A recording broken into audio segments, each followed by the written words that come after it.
剥き方を紹介しようと思います。で、切れ目を入れます。頭の方に向かって適量のここも切り落とします。こちら側に頭の方に口の方に向かって引きます。内臓が出てますので、この内臓を引き出します。で、洗剤をつけながら膵臓の蛇口を掃除するように。今日はカワハギの小さいのをたくさんもらいましたので、これから料理をします。カワハギの皮の剥き方を紹介しようと思います。これがカワハギです。まずカワハギのお腹の部分に、トゲがここにあるんですけど、ここにちょっと包丁で切れ目を入れます。頭の方に向かって手切らないようにちょっと切れ目を入れて、そして、背中側の突起があるんですけどここも切り落とします。背中側も切り落としました。で、お腹側の突起の方をこれを背中の方を持って、これをこちら側に頭の方に口の方に向かって引きます。そうするとスッとむけてきますので、これを取ったら今度はそれに沿って皮を剥いていきます。カワハギって言うんですけど、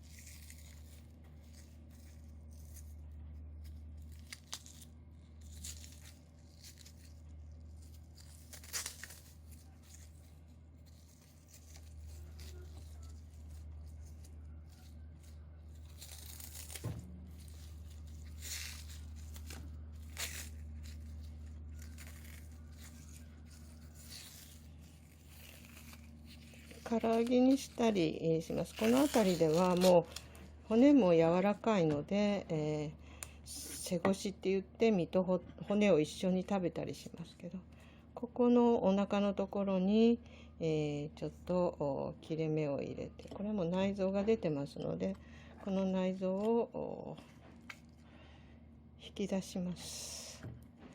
包丁で外に引き出して、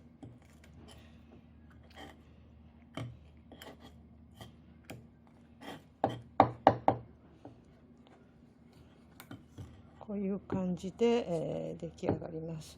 もう一度やってみます。ここに、包丁で、ちょっと切れ目を入れて、このトゲを落とします。そしてここを引っ張りながら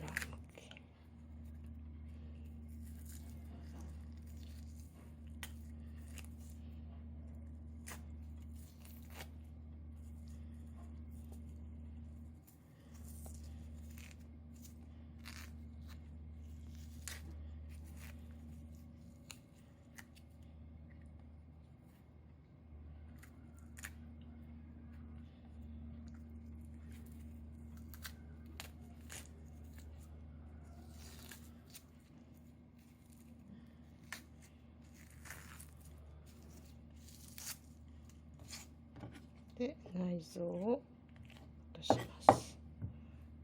で出来上がりました。こういう感じで、しっかり、